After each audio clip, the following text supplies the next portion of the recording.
Assalamualaikum warahmatullahi wabarakatuh. Jumpa lagi bersama saya di channel Weton Enom yang akan selalu menyuguhkan cerita misteri. Kali ini cerita tentang seorang perantauan yang berjumpa dengan hantu di saat perjalanan mudiknya. Bagaimana kisahnya? Langsung saja, ini dia. Sinar bulan menyinari malam di sudut kota Jakarta.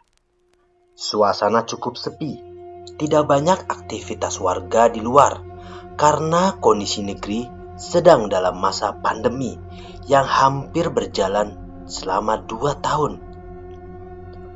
Aku sudah 2 kali puasa dan 2 kali lebaran terpisah dengan anak istriku yang berada di kampung. Gejolak rasa rindu sudah tak mampu kubendung terhadap anak dan istriku. Hingga terbesit pikiran di malam itu, aku harus pulang malam ini juga. Sedangkan kerjaanku bisa dikerjakan dari kampung. Aku akan menggunakan sepeda motor untuk menuju kampung. Ya, memang saat itu transportasi juga sangat terbatas. Di samping itu, kalaupun ada, persyaratannya juga sangat banyak dan ribet. Tanpa pikir panjang, aku memutuskan untuk pulang kampung malam itu juga. Nekat menggunakan sepeda motor bebek matic yang sudah hampir setengah tahun tidak ganti oli. Kondisi rem dan ban pun tidak cukup safety untuk perjalanan jauh. Namun, semua alasan itu tak mampu menahanku untuk tidak pergi berkendara antar provinsi malam ini. Kalau bahasa gaulnya sih single touring. Namaku Suryo. Aku memang merantau di Jakarta dari kampung yang terletak di daerah Jawa Tengah. Aku sudah terbiasa pulang kampung dan berangkat ke Jakarta menggunakan sepeda motor. Di samping lebih ekonomis, juga karena cuma sepeda motor, kendaraan yang aku punya. Tanpa persiapan matang, akhirnya aku memutuskan melaju kencang sepeda motorku. Padahal jam sudah menunjukkan pukul 10 malam. Yang kukhawatirkan dalam perjalanan cuma ketemu begal dan orang jahat lainnya. Karena jika ketemu mereka, yang jadi taruhannya adalah nyawa. Aku tidak takut ketemu setan atau jin, karena jika ketemu mereka paling ditakuti, tapi insya Allah nyawa masih selamat. Aku cukup lihai mengendarai sepeda motor matic dalam keadaan malam. Karena memang dari awal merantau aku selalu melakukan perjalanan malam. Alasannya di samping adem, juga aku tidak memiliki SIM. Sehingga menurutku aman dari razia kendaraan oleh polisi, pikirku.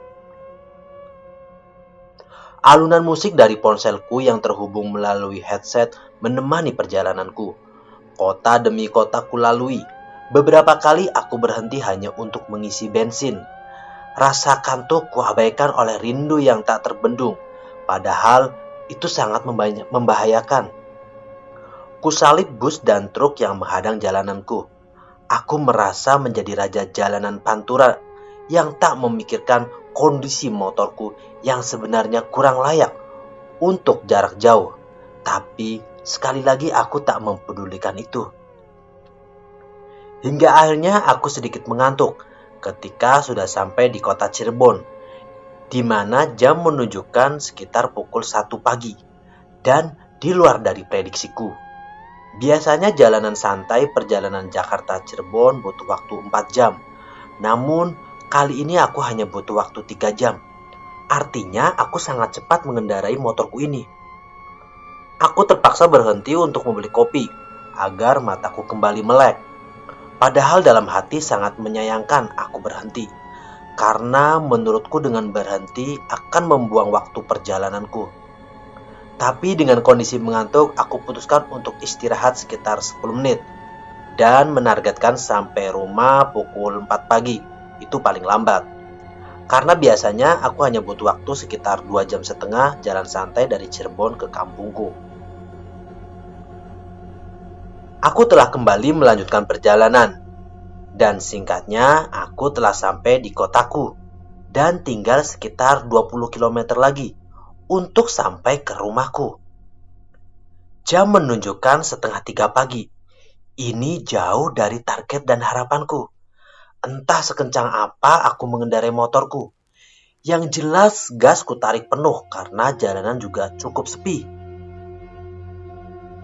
Aku melintas di jalanan yang dulu biasa aku lalui saat masih di kampung. Jalanan yang di kanan kiriku terdapat perkebunan luas dan beberapa pohon menjulang tinggi. Sangat terasa rongga hidungku menghirup udara pagi yang benar-benar sejuk dan membuat otakku fresh jauh dari sebelumnya.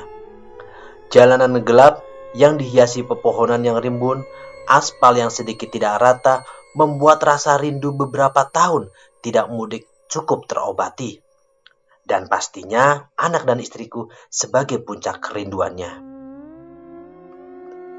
Jalanan ini menuju wisata yang cukup ternama di kotaku. Udara pegunungan menyeruak mengiringi perjalananku yang kini telah menurunkan tarikan gas motor di tangan kananku. Aku mengamati pinggir jalan yang ternyata sudah banyak yang berubah. Kini di area perkebunan luas itu terdapat beberapa bangunan semi permanen. Untuk berjualan warga sekitar, sepertinya hanya buka di saat siang hari. Tampak sedikit terlihat pegunungan terbesar di Jawa Tengah, menghiasi mataku yang terbiasa melihat bangunan tinggi. Subhanallah, ucapku seperti baru pertama kali melihat indahnya gunung itu. Padahal dari kecil aku sudah melihatnya tiap hari. Kala itu aku ingin sejenak menikmati udara pagi yang asri sambil melemaskan otot-ototku. Aku berhenti di sebuah jembatan besar yang kini sudah rapi. Padahal terakhir aku lihat cukup rusak. Dari jembatan aku menengadah ke atas. Melihat jalanan di atas mengingatkanku dulu saat aku terpeleset jatuh dari motor di jalanan yang biasa disebut Bukit Situreng. Jalanan menanjak dengan kemiringan sekitar 110 derajat. Serta berkelok menyerupai huruf S. Jalanan tersebut sepi, dan memang sepi seperti dulu saat malam dan sampai pagi. Hanya tampak beberapa kendaraan yang melintas. Aku memarkirkan motorku dan meregangkan tangan kaki dan punggungku. Aku meminum kopi kemasan botol yang kubeli saat di Cirebon. Tak lupa sebatang rokok kunyalakan untuk sekedar menemani istirahatku. Aku membuka ponselku untuk menggugah momen di Instastory dengan caption homesick. Tak lupa aku melihat sekeliling jembatan, beberapa gubuk atau warung yang terlihat tutup, dan ada satu yang masih buka. Aku tak tahu persis apakah itu warung makan atau tambal ban. Aku sekilas melihat dan mendengar beberapa orang di dalamnya. Jarak dengan tempatku istirahat sekitar 25 meter dan diterangi oleh lampu jalanan di area jembatan tersebut. Aku masih tak mempedulikan sekelilingku. Aku masih menikmati udara pagi kampungku ditemani gemuruh air dari kali yang besar. Cukup lama aku berdiri, duduk, dan sesekali rebahan di jembatan itu. Mungkin sekitar 20 menit. Karena aku menghabiskan 2 batang rokok. Aku berniat melanjutkan perjalananku. Namun, motorku tiba-tiba tidak mau menyala. Aku mencoba menyalakan secara manual. Namun, tidak ada tanda-tanda kehidupan. Bensin masih penuh. Dan sebelumnya tidak ada tanda-tanda motorku mengalami trouble. Kakiku terasa lemas karena terlalu sering menggenjot pedal selah. Aku memutuskan untuk mendekati warung yang terlihat masih buka itu. Aku berharap itu adalah bengkel atau minimal tambal ban. Kudorong motorku ke arahnya. Tampak seorang laki-laki tua menggunakan kupluk lusuh di kepalanya dengan jaket bomber disertai sarung melingkar di lehernya. Bapak tua ini tengah duduk terdiam sendiri menghadap ke jalanan. Padahal sebelumnya dari kejauhan aku mendengar beberapa suara orang tertawa. Mungkin teman-temannya sudah pada tidur. Pikirku positif. Suasana warung itu redup hanya ada lampu bohlam kuning yang sedikit menerangi gubuk ukuran 2x3 persegi. Ya, ukuran ruangan kecil itu hanya ada meja dan bangku panjang, dan di atas meja terdapat beberapa makanan, goreng-gorengan di nampan. Aku kembali berpikir positif. Mungkin teman-temannya sudah pada pulang di saat aku tak memperhatikan area warung itu. Singkatnya, aku telah sampai persis di depan warung gubuk tersebut setelah mendorong motorku sekitar 25 meter. Aku standarkan motorku, kemudian mendekati bapak tua tersebut. "Misi, Pak, jual kopi nggak ya?" Tanyaku basa-basi sambil melirik ke arah meja jualannya. Bapak tua itu tidak menjawab. Ia hanya mengangguk kecil dengan wajah datarnya. Aku bergegas duduk di kursi panjang yang berada di depan meja. Tampak di dalam tidak terlihat apa-apa, hanya bangku panjang sama seperti di depan. Dan gorengan yang aku ambil pun masih terasa panas. Aku masih berpikir jika gorengan mungkin digoreng di tempat lain dan dikirim ke sini. Aku masih berpikir untuk membuka omongan untuk minta bantuan atau solusi terkait dengan motorku yang tidak mau menyala ini. Tak lama bapak tua itu memberikan segelas kopi hitam. Aku langsung menyeruputnya pelan. Terasa mantap. Tapi tunggu. Sesaat aku menyeruput kopi, aku baru tersadar di mana bapak tua itu membuat kopi. Aku baru sadar sepertinya ada yang tidak beres. Aku menoleh ke samping, dan bapak tua tersebut sudah lenyap dari pandanganku. Aku bergegas berdiri dan mencari sosok bapak tua tersebut. Namun, ruangan kecil itu kosong. Di belakang warung pun sama, kosong, hanya hamparan batu kerikil yang sedikit menggunung. Aku langsung panik, aku yakin bapak tua tadi adalah hantu. Aku kemudian menuju motorku, dan sialnya masih sama tidak bisa dinyalakan. Namun di saat aku sibuk ngeslah motorku, tiba-tiba sosok bapak tua itu di belakangku. "Bensinnya habis ya," ucapannya dengan suara berat. Aku terkejut saat menoleh ke belakang dan langsung berlari menjauh dari sosok bapak tua itu. Kemunculannya tiba-tiba mengagetkanku dengan wajah yang berlumur darah. Dia tersenyum datar memandang tajam ke arahku. Aku berlari menuju jalanan yang masih sepi. Kususuri jalanan yang tak ada sama sekali kendaraan melintas. Jauh aku berlari menjauh meninggalkan motorku dan tas di lokasi gubuk tersebut.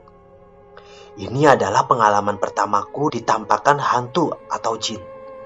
Aku terus berlari hingga tenagaku sudah habis. Aku berlari kecil dan sesekali berjalan di jalanan yang menanjak curam tersebut.